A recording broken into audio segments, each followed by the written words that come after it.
Budget पर reply पर CM Bhajanlal Sharma ने मिनी बजट में युवा से लेकर किसान, शिक्षा से लेकर रोजगार पर बात की।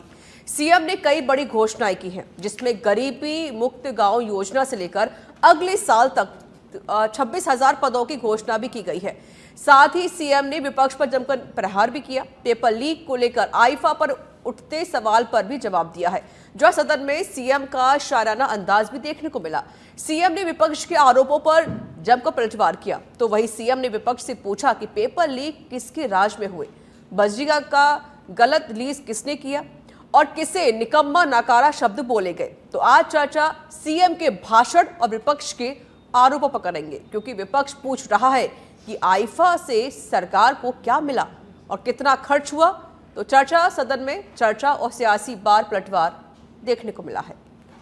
कोरी घोषणाओं के ढोल पीट पीट बनाया जनता को बेचारी, करना था जब काम कर रहे थे होटल में ऐश की सवारी। आंसू पोंछ मजदूर किसान के दशा उनकी हमने सुधारी, आंसू पोंछ मजदूर किसान के दशा उनकी हमने सुधारी। बिजली पानी सड़क सुविधा से हमने आज तस्वीर संवारी।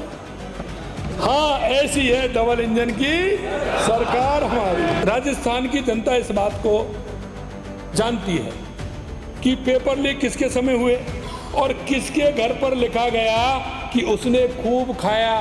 फोन टैपिंग को लेकर किसके समय होटलों में सरकार बैठी रही, जरा ये तो बताओ। किसको नकम्मा नकारा और क्या क्या शब्द बोले, ये भी था। मैं कह रहा हूं अभी चिंता मत करिए, अब वो नहीं चलने वाला है। हम सबको समान भाव से देखते हैं, चाहे हमारी केंद्र की सरकार हो चाहे हमारी राज्य की सरकार हो। किसी के सामने एक उंगली करने से 4 उंगली अपनी तरफ होती हैं। जरा विचार करना चाहिए, पश्चाताप करना चाहिए, सोचना चाहिए कि हमने क्या किया है क्या नहीं किया है। मैं बार बार इसको रिपीट भी करता हूं, जनसभा के अंदर भी करता हूं और सदन के अंदर भी करता हूं कि जो हमने संकल्प पत्र लिया है हम उस संकल्प पत्र को पूरा करेंगे। तो आज मुख्यमंत्री भजनलाल शर्मा ने कई बड़ी घोषणा की है। चर्चा की शुरुआत करते हैं। मेरे साथ जुड़ चुके प्रवक्ता है बीजेपी से सुरेश गर्ग, स्वागत है आपका। प्रवक्ता है कांग्रेस पार्टी से सीवी यादव जी, आपका भी स्वागत है। और पॉलिटिकल एक्सपर्ट भी हमारे साथ जुड़े हुए हैं जीएल वर्मा जी, आपका भी स्वागत है सच पे धड़क में। सीवी यादव जी, पहले आपका रुख करते हुए, आप जिस तरीके से सवाल खड़े कर रहे थे सरकार के ऊपर और इस बीच मुख्यमंत्री भजनलाल शर्मा ने विधानसभा में सभी सवालों का जवाब दिया, इसके अलावा कई बड़ी घोषणाएं की गई हैं, तो आप क्या कहेंगे कि आपको सारे सवालों का जवाब मिला, आप संतुष्ट हैं? ऋचा जी, विनियोग विधेयक और वित्त विधेयक में हर अनुदान की मांग पर चर्चा होती है। हमने सवाल किए 2 घंटे के स्पीच में कोई जवाब एक नहीं था, केवल भाषण था। पूर्ववर्ती सरकार को घोषणा और बिल्कुल लहजेबाजी में भाषण देना। हमारा सवाल तो सीधे सीधे सवाल थे जो हमने पूछा, मंत्रियों ने भी कोई जवाब नहीं दिया। कानून व्यवस्था की जो स्थिति बिगड़ रही है और खुद मुख्यमंत्री के खुद के निर्वाचन क्षेत्र सांगानेर में एक कांस्टेबल की इतनी हिम्मत हो रही है कि वो एक गर्भवती महिला से रेप करता है, आज तक उस पर कोई कार्रवाई नहीं हुई है। हमारा सवाल है कानून व्यवस्था पे इन्हीं की पुलिस मुख्यालय की जो इनकी जो साइट है उस पर ये कह रहे हैं 10% कम हो गया, उस पर बता रहे दुष्कर्म के 21.37% बढ़ गए, नाबालिगों पर रेप 37.27% बढ़ गए, हत्या के मामले 40.35% बढ़ गए, हत्या के प्रयास के मामले 40% बढ़ गए, डकैती के मामले 25% बढ़ गए, नकबजनी के मामले 24% बढ़ गए, दलित अत्याचार 112% बढ़ गए। तो इन्हीं के आंकड़े बता रहे हैं, हर जगह रोज घटनाएं हो रही है। हम उस पर एक स्पष्टीकरण, एक आश्वासन तो चाहते हैं। हम कहते हैं लखपति दीदी कितनी बनी, कितनी उनको रोजगार मिला, आप कुछ तो बताइए। हम कहते हैं कि जो राजीव गांधी स्कॉलरशिप योजना के तहत विदेशों में गए थे, कितने बच्चों को दी, सारे बच्चे विदेश में जाके फंस गए। हम कह रहे हैं कि जो सामाजिक सुरक्षा के तहत जो योजनाएं थी, जो सब्सिडी दी जा रही थी, वो बंद क्यों कर दी गई, कितनी बिजली खरीदी है। हमारे किसी सवाल का जवाब पूरी स्पीच में अगर आपको मिला हो तो जरूर बताइएगा कि किसी स्पीच में मिला हो। हम कह रहे हैं जो पेट्रोल डीजल का जो आपने कमिटमेंट किया था पड़ोसी राज्यों के बराबर करने का, वो कहाँ कहाँ है? हम तो भजन लाल जी को बिल्कुल साथ खड़े हैं, इनके पूरी की पूरी पार्टी के विधायक, पार्टी यहाँ की लोकल बीजेपी इनको, इनकी सरकार को एक तरह से कमजोरी नहीं बल्कि विफल करने को तैयार है। हम तो भजन लाल जी के साथ, हम क्योंकि इससे प्रदेश का विकास जुड़ा हुआ है, लेकिन भजन लाल जी को अनुभव की कमी हम मानते हैं। हम विपक्ष के नाते हम विकल्प भी बताते हैं कि ये विकल्प आप सुझाइए, लेकिन चूंकि भजन लाल जी को इनकी पार्टी के लोगों को एक सपोर्ट देना चाहिए था। मुख्यमंत्री को अभी एक्सपीरियंस नहीं है, अनुभव की कमी है, आप क्या बताना क्या चाह रहे हैं सर? और कमी क्या है वो बताइए ना बीजेपी को, भाई ये कमियां हैं, इनको आप सुधारिए। आप देखिए पूरे प्रदेश के भीतर कहीं किसी भी नागरिक को कहीं कोई सरकार नाम की चीज नहीं दिख रही है। एक ऑटो मोड पे चल रहा है, राम भरोसे चल रहा है कि चलो ऑटो मोड पे सब चीजें चल रही है। सरकार का मतलब होता है इंटरवेंशन करना, जहां गलत हो रहा है वहां वो इंटरवेंशन करे, नहीं है जो चीजें ठीक है उसको ठीक करे। हम पूछ रहे हैं आईपा अवार्ड, आईपा के भीतर 100 करोड़ रुपए आपने जस्ट मतलब बुलेट ट्रेन की दर से उस फाइल को पास कर दिया, जबकि बाबा श्याम जो आप बिल्कुल सनातनी धर्म बने हुए, उनके 100 करोड़ पिछले बजट में पारित हुए थे, वो आज तक आपने वो फाइल अटकी पड़ी है। तो हमारे सवाल बेसिकली ये है, ईआरसीपी का इतना गुणगान कर रहे हैं, हम कह रहे हैं भाई ईआरसीपी पे एक रुपया और 1 इंच भी काम लगाओ। सीएम के जवाब से आप ये कहना चाह रहे हैं? जवाब आया कहाँ? बड़ी घोषणा संतुष्टि की बात ऋचा जी वहां होती है जब हमारे सवालों पे जवाब आए, प्रदेश के सवालों का जवाब आए। दी गई है। अभी भी अगर आप पिछली सरकारों को कोसते रहेंगे तो ये काम, तीसरा बजट है, अब आप पिछली सरकारों पर कि पिछली सरकार ये थी, पिछली सरकार ये थी, आपको अपनी परफॉर्मेंस बतानी चाहिए, क्योंकि प्रदेश की जनता एक मिनट का मामला होता है। तो उनको बताने के बजाय आप सिर्फ स्पीच दो, भाषण दो, पिछली सरकार पे कमेंट कसो, ये काम नहीं चलता है।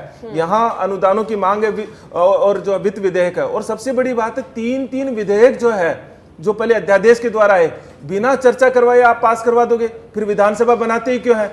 फिर तो आप बिना विधानसभा ही काम चला लो, बिना, फिर उसकी जरूरत ही क्या है? ये विधानसभा बनी इसलिए है कि जो भी अध्यादेश आए, बिल आए, बिल पे हम चर्चा करें, और पर्याप्त चर्चा के बाद में अगर उसमें कल को कोई खामी रहती है तो प्रदेश की जनता को उसका खामियाजा भुगतना पड़ता है। हम उस पर अगर कोई सवाल उठाएंगे, उन बिलों पे अगर सवाल उठाएंगे, इसीलिए तो हमारा काम भी तो यही दिया है। हमारा काम क्यों खत्म कर रहे हो? नहीं, मुझे बताइए सीवी यादव जी, अगर मुख्यमंत्री ने 2 घंटे तक भाषण दिया तो उसमें कुछ काम का नहीं रहा, अब ये कहना चाह रहे हैं? नहीं, उसमें वो कह रहे हैं कि हम 25-26 हजार नौकरियां देंगे, शिक्षा विभाग में 10,000 नौकरियां देंगे।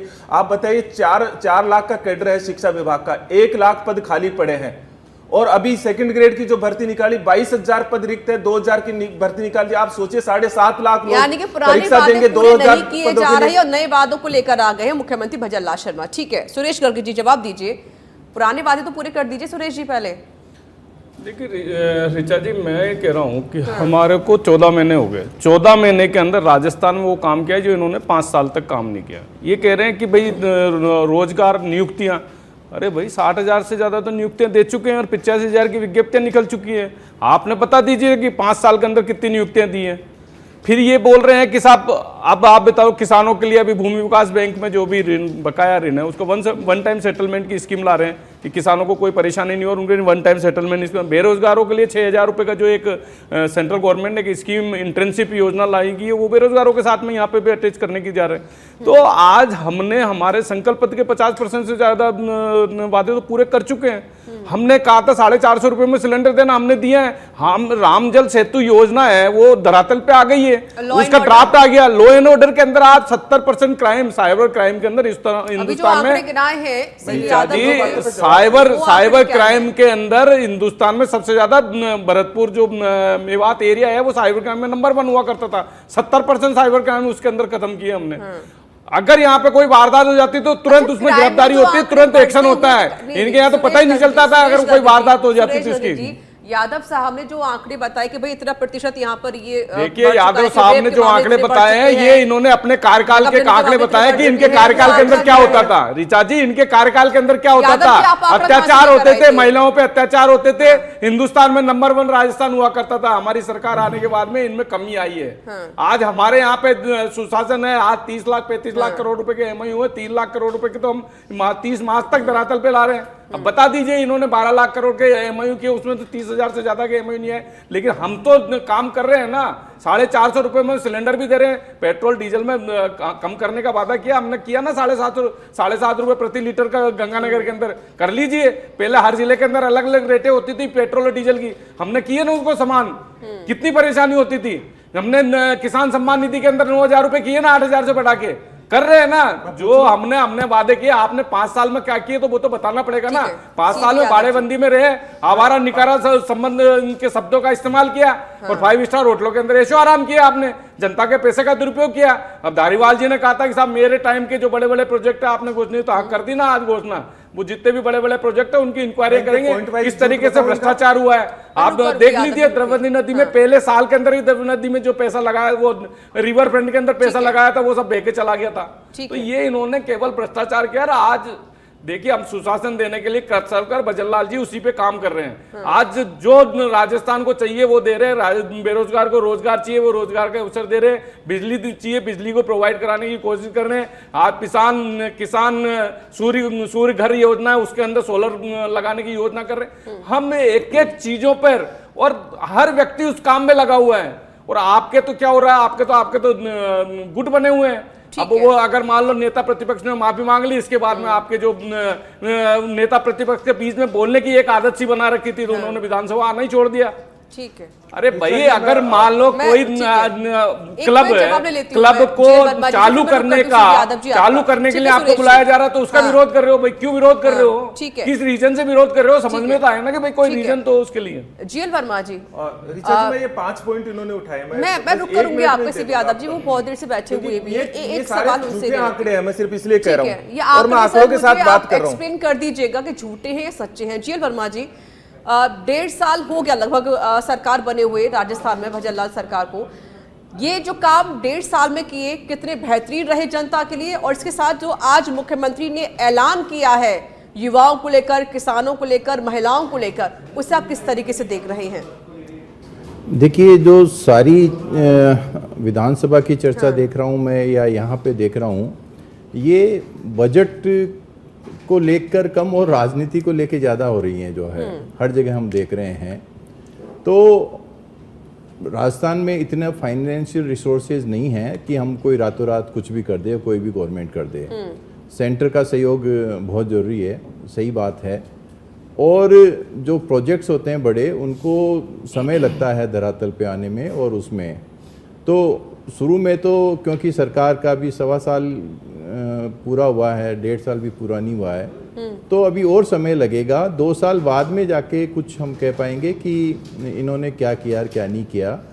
हाँ, लेकिन एक चीज़ मैं आपको कहना चाह रहा हूँ कि जैसे युवाओं की और नौकरियों की बात आ रही है, अभी भी कई भर्तियाँ तो कोर्ट में अटकी हैं, और कई भर्तियों में क्या है कि साहब जो इन्होंने निकाली है, मैं पूरा दावे से कह रहा हूँ कि वो रिवाइज करेंगे। उनको यही पता नहीं है कि किस वर्ग की कितनी नौकरियां हैं। मैं आपको एक उदाहरण दूंगा, अभी पटवारी भर्तियां निकाली थी इन्होंने, तो उसमें कैडर है वो जो है जिले वाइज, इन्होंने रोस्टर जो है वो दिखाई नहीं रखा राजस्व मंडल ने। आप और मतलब लोगों को पता ही नहीं है कि ये किसको कितनी मिलनी है। तो हर डिपार्टमेंट के यही हाल है कि इनके रोस्टर कहीं पे भी इनकी वेबसाइट पे प्रदर्शित नहीं है अपडेटेड, जिससे कि पता चल सके कि सही भर्तियां हो रही है या नहीं हो रही है।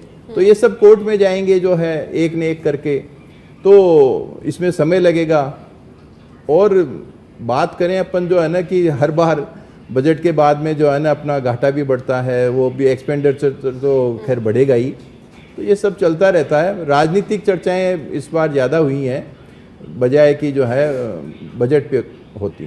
ठीक है, सीबी यादव जी, जो 5 पॉइंट सुरेश जी ने उठाया, मैं चर्चा को इधर उधर नहीं ले जाता, जो पॉइंट है उसी पे बात करेंगे। उन्होंने कहा 60,000 भर्ती की है। मैं ये पूछना चाहता हूँ, एक भी भर्ती इस सरकार द्वारा निकाली गई हो और वो भर्ती का आप आंकड़ा गिना दिए? इनके आंकड़े अगर 10 जगह देखोगे तो 10 आंकड़े मिलेंगे। बल्कि ये सही कह रहे हैं कि भर्तियों के भीतर इन्होंने सामाजिक न्याय की अवधारणा को खत्म करके आरएसएस का एजेंडा लागू कर रहे हैं ये लोग। ये बिल्कुल साफ साफ दिख रहा है। हर भर्ती के भीतर जो वर्गीकरण है उसको इसी तरह से कर रहे हैं। उसमें जो आरक्षित वर्ग है उनको बिल्कुल जो है, नहीं मैं एक एक आंकड़े बता रहा हूँ, ये तो अभी वर्मा जी ने बोला ये बात जो है ना, हम कम से कम 10 डिबेट यहाँ लगातार कर चुके हैं पेपर लीक पर। ये कह रहे हैं हमारे पेपर लीक नहीं हो रहे। भूमि विकास बैंक पर वन टाइम सेटलमेंट की बात करते हैं ऋचा जी। हमने किसानों के लिए वन टाइम सेटलमेंट मांगा था, इसका मतलब केंद्र सरकार इनको वन टाइम सेटलमेंट दे देगी जब हमको नहीं दी तो तो हमने जब मांगा सब किसानों के लिए तो हमने नहीं किया जो ना आप बेरोजगारी केंद्र सरकार के अंडर में क्यों झूठ बोल रहे हो? आपके लिए मैं तो झूठ मत बोलो, सही बताओ ना। भूमि विकास बैंक तो राजस्थान सरकार के अंडर में है ना, आपकी बारी केंद्र सरकार के में नहीं है सर। आपकी बारी। वन टाइम सेटलमेंट स्कीम्स जो होती है वो आरबीआई की गाइडलाइन के बिना संभव नहीं है, और मैं इकोनॉमिक्स थोड़ी जानता हूं इसलिए मैं ये बात कर रहा हूं। दूसरी चीज है बेरोजगारी भत्ता बंद कर दिया, कह रहे हैं हम अब प्रधानमंत्री इंटर्नशिप योजना से लागू करेंगे। 2 लाख युवाओं को बेरोजगारी भत्ता चल रहा था वो आपने बंद कर दिया। आप कह रहे हो कि किसान सम्मान निधि देंगे, 12,000 रुपए की किसान सम्मान निधि की बात की थी। आप पेट्रोल डीजल की कीमत कह रहे हो कि हमने कम, अरे भैया बराबर की थी, कम की थी, की क्या थी वो तो बताइएगा, कम से कम जो है उस चीज को तो बताइए। 7.5 रुपए कम किए हैं, नहीं बराबर दो रहे हैं, 7.5 रुपए सस्ता हो अरे गया। 7.5 रुपए कम हुए नहीं हुए ये तो बता दो आप। सुरेश जी ये तो हुए ना, आपकी बारी बताइए। रीचा जी अच्छा, आप यादव जी कम हुए निकालिए, नहीं, ये बताइए मुझे प्रधानमंत्री के स्पीच निकालिए और फिर बताइए कि 7.5 रुपए कम हुए रुपए नहीं 7.5 रुपए की बात हुई है क्या? प्रधानमंत्री जी की स्पीच निकालिए ना आप। सर अभी 1.5 साल ही तो हुआ है ना डेढ़ सरकार को आए हुए। 3 हो गए। अरे ये थोड़ी है कि 5वें साल करेंगे, ये तो तत्काल प्रभाव से कि हमारा तो पहली हो रही है ना, नहीं ये बात की थी पहली कैबिनेट की बैठक में हम लोग कम करेंगे। हुए हैं या नहीं, इतना पहली कैबिनेट की बैठक में हम लोग करेंगे, उसमें तो आप देखेंगे घोषणा पत्र में लिखा हुआ, अंतर्राष्ट्रीय बाजार में लिखा हुआ तो बताओ। अंतर्राष्ट्रीय बाजार में जब $113 प्रति बैरल था तब हम लोग 57 रुपए में डीजल दे रहे थे। अब वो 24 रुपए, 25 रुपए, 30 रुपए $1 प्रति बैरल हो गया और 100 का पार पहुंच रहा है। तो ये देखना पड़ेगा कि इनकी पूरी जो कहां से रेट लाए हो साहब? 24 पूरी नीति $24 प्रति बैरल कहां से हो गया? $35 प्रति बैरल ही है, किसने कह दिया? और यही चल रहा है। दोबारा सर्च कर लो, गूगल में चेक कर ले। अरे सब चेक कर लीजिए, चेक कर लीजिए। $73 से नीचे तो है नहीं, आप चेक कर लीजिए। 13 रुपए तो नहीं है ना, तो आप फिर झूठ क्यों बोल रहे हो? एक सप्ताह पहले का आंकड़ा तो रिचा जी देखो, आप चैनल पे आके झूठ बोल रहे हैं कि $23-24 प्रति बैरल। अच्छा मैंने जो कानून व्यवस्था के आंकड़े बताए ये अभी भी उनकी पुलिस मुख्यालय की साइट पे बता रहे वेबसाइट पर अपलोड है, सिर्फ उन्हीं आंकड़ों की बात कीजिए ना सर। ठीक है बोलिए। अभी जो कह रहे कानून व्यवस्था की जो स्थिति है ये अभी भी पुलिस मुख्यालय की साइट पे पड़े हैं आंकड़े सारे।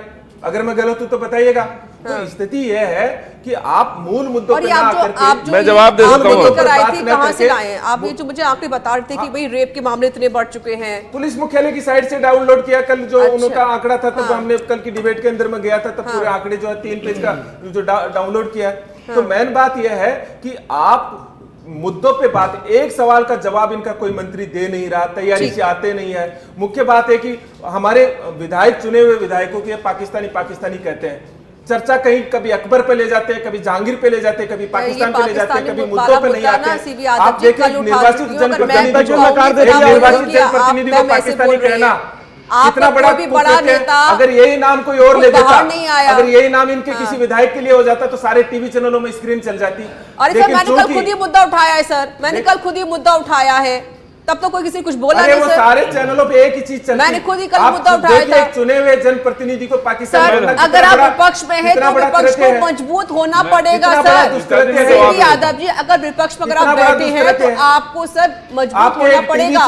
कोई भी नेता, बड़ा नेता, कोई भी विधायक नहीं बोला कि मैं गलत बोला है। उनकी सारी की सारी फंडिंग, उनकी सारे की सारे ऐड बंद कर दिए, उनके ऊपर ऐड, वहां उनकी डिबेट तक नहीं जाते हैं। आप लोकतंत्र का तो ये हिस्सा आपके मीडिया का, जिस मीडिया की बात कर रहे हैं। ठीक है सुरेश गर्ग जी, पहली बात तो सर ये कि जो भर्तियों के आप जिक्र करके हमने इतनी भर्तियां कर दी है तो ये अपलोड क्यों नहीं हुई है वेबसाइट पर? अपलोड कैसे नहीं हुई है? 60,000 की तो अपलोड है। जनता को देखिए कि भाई इतना आपने काम किया है और जो भी अगर आप काम कर रहे हैं तो वो अपलोड होना चाहिए। हाँ सुनो तो सही। दूसरा सर ये कि आईफा को लेकर टीकाराम जूली ने भी कहा कि क्या हुआ आईफा का? सुनो, अब मैं राजस्थान में कोई जिक्र नहीं हुआ, खाटू श्याम जी का मेरी बात सुनो, मेरी बात सुनो। अब आप जो भर्तियों की बात कर रहे हो, 60,000 नियुक्तियां दे चुके हैं अलग अलग डिपार्टमेंट की। अलग आपको पता लग जाएगा कहां कौन से हैं। जैसे एजुकेशन है, एजुकेशन में 20,000 से ज्यादा की नियुक्तियां दी है। हेल्थ डिपार्टमेंट में उसमें करीबन 15,000 से ज्यादा की नियुक्ति। इस तरह से 60,000 नियुक्तियां दे चुके हैं। ये आप कंफर्म है? कब निकली थी भर्ती? अरे आज से 1 महीने पहले हो चुकी थी। आपकी सरकार नहीं निकाली। तो आप अगर नकारा निकम्मी सरकार थी 5 साल तक, तो हमारा दोष थोड़ी है इसके अंदर। आप कर देते ना, मना किसने किया? साहब आपने आप तो 5 स्टार होटलों में रहे, जब आपकी बस की बात नहीं, हमने नियुक्तियां दे रही तो फिर भी आपको तकलीफ हो रही है। एक भर्ती का नाम बताइए भैया। 100 से ज्यादा एग्जाम हो चुकी है हमारे 14 महीने के अंदर, एक में भी पेपर में गड़बड़ी नहीं हुई। 14 लाख युवाओं ने अभी एग्जाम दिए रीट के। आपने तो नेट बंदी कर दी थी, कश्मीर के अंदर जब घटना होती थी ना, तब नेट बंद होते थे, यहाँ पेपर के अंदर नेट बंदी करते थे, और 14 लाख ने शांति प्रिय रीट की एग्जाम हो चुकी है, नेट बंदी नहीं हुई। तो इससे पता लगता है कि कानून व्यवस्था किस तरह का माहौल राजस्थान के अंदर हुआ है अब, और आपके टाइम पे क्या स्थिति होती थी। तो भैया ये आपको ये सुनने की भी आदत डालनी पड़ेगी। जनता तो सुन चुकी है, और जनता हमको बार बार आशीर्वाद देती है। अभी हरियाणा के अंदर ही आज रिजल्ट आया, फिर हरियाणा ने आपको नगर निगम के चुनाव में नकार दिया। तो आप जनता की सेवा में आइए, वहाँ अच्छे मुद्दे उठाइए, आपस में खींचातानी मत करिए, लड़ो मत आपस में। कांग्रेस के नेता ही आपस में लड़ रहे हैं। सोनू निगम जी ने एक सवाल उठा दिया, उनको आप बुला नहीं रहे। सुरेश गगन जी रुक जाइए। सुरेश गगन जी, टीकाराम जूली ने कहा कि आईफा से क्या फायदा हुआ राजस्थान को, आप बता दीजिए। देखो, पर्यटन को बढ़ावा मिलता है। देखिए मेरी बात सुनो, अगर कोई भी आयोजन होता है तो उससे पर्यटन को बढ़ावा मिलता है। निश्चित रूप से राजस्थान में पर्यटन का बढ़ावा मिलेगा, और राजस्थान की संस्कृति का अंदर, उसके अंदर आईफा अवार्ड के अंदर राजस्थान की संस्कृति को प्रस्तुति की गई है, राजस्थान की विरासत को उसके अंदर बताया गया है। और पूरे वर्ल्ड के अंदर वो चीज फेमस हुई है, ये अच्छी बात है। ठीक है, अगर पूरे वर्ल्ड को अगर आईफा अगर कहीं विदेशों में जाकर होता, उसकी वजह अगर राजस्थान में होता, तो ये तो तारीफ करने वाली बात है। अगर आपको मौका नहीं मिला तो उसका हमारा दोस्त थोड़ी है। हम आपको थोड़ी मना किया कि आपके 5 साल में कर लेते ना, लेकिन नहीं कर सकते थे, क्योंकि आपकी बस की बात ही नहीं है। आप तो झगड़े में रह गए थे 5 साल। समय की समाप्ति हो रही है। जेल वर्मा जी, लास्ट कमेंट 10 सेकंड। देखिए, आईफा जैसे जो काम है, ये तो इनके रिजल्ट बाद में आते हैं, और इसमें फायदा नुकसान तो अपने को सोचना नहीं चाहिए। ये तो ऐसे काम है जिसमें कि टीकाराम जूली सर सवाल अभी खड़ा कर दिया कि कोई फायदा नहीं है इसका, तो राजस्थान का कोई जिक्र ही नहीं हुआ, यहाँ का जो कल्चर है उसका कोई जिक्र ही नहीं हुआ, वो ये कह रहे हैं। वो बात दूसरी है कि कमियां रह सकती है, लेकिन ये ऐसे इवेंट्स होते हैं तो वो होते रहने चाहिए। ठीक है, CV Yadav ji 10 second last comment. Khatu Shyam ji का 100 करोड़ रुपए का पिछले साल पिछली बजट में घोषणा की गई है, वो सैंक्शन नहीं हो रहा। आईपा के जो है सनातनी बने हुए हैं, और आप देखिए इनका दोहरा चरित्र। आईपा के अंदर जो है अलग से कॉरिडोर बनाया के लिए, क्या कहते हैं कॉरिडोर बनाया वहां पे जनता के साथ। पहले जवाब देना पड़ेगा। बोल तो रहे हैं यादव जी, आप सुन ही नहीं रहे, बोल तो रहे हैं कि अलग से कॉरिडोर बनाया है। आप देखो ना, पैदल चलने वाले यात्रियों के लिए अलग से कॉरिडोर बनाया है, जिसको भी मतलब वो चल, जो वाहन वालों को इनको दिक्कत नहीं है, यात्रियों को परेशानी नहीं है, उस तरह का व्यवस्था की है वहां के अंदर। विधानसभा में पूछा 100 करोड़। आप ये बता दीजिए खाटू श्याम जी में इतना बड़ा आयोजन हो गया, कोई घटना हुई हो तो बता दो। आप सभी को रोकना चाहती हूँ, बहुत बहुत शुक्रिया आप सभी का यहाँ पर आने के लिए, अपना कीमती वक्त मुझे साझा करने के लिए। तो देखिए, जिस तरीके से आप विधानसभा में मुख्यमंत्री भजनलाल शर्मा ने कई बड़ी घोषणाएं की, और इसके साथ मुख्यमंत्री ने कहा कि जो हम भर्तियां युवाओं को देने वाले हैं, इससे कहीं ना कहीं युवाओं का तो विकास होगा, साथ ही महिलाओं को और किसानों को भी काफी फायदा होने वाला है। किसानों के लिए बहुत बड़ी सौगातें भी यहाँ पर जरूर दी गई है। खैर, अब यहाँ पर विपक्ष पार्टी है वो इससे संतुष्ट नहीं है, साथ ही विपक्ष पार्टी ने आईफा को लेकर भी सवाल खड़े कर दिए हैं। इस कार्यक्रम में इतना ही। देश दुनिया के तमाम बड़ी खबरों के लिए बने रहिए सच पे धड़क के साथ। कोरी घोषणा पीट पीट बनाया जनता को बेचारी, करना था जब काम कर रहे थे होटल में ऐश की सवारी। आंसू पोंछ मजदूर किसान के दशा उनकी हमने सुधारी। आंसू पोंछ मजदूर किसान के दशा उनकी हमने सुधारी। बिजली पानी सड़क सुविधा से हमने आज तस्वीर संवारी। हाँ, ऐसी है डबल इंजन की सरकार हमारी। राजस्थान की जनता इस बात को जानती है कि पेपर लीक किसके समय हुए और किसके घर पर लिखा गया कि उसने खूब खाया।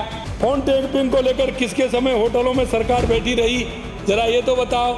किसको नक्कम्मा नकारा और क्या क्या शब्द बोले, ये भी था। मैं कह रहा हूँ अभी चिंता मत करिए, अब वो नहीं चलने वाला है। हम सबको समान भाव से देखते हैं, चाहे हमारी केंद्र की सरकार हो चाहे हमारी राज्य की सरकार हो। किसी के सामने एक उंगली करने से 4 उंगली अपनी तरफ होती हैं। जरा विचार करना चाहिए, पश्चाताप करना चाहिए, सोचना चाहिए कि हमने क्या किया है क्या नहीं किया है।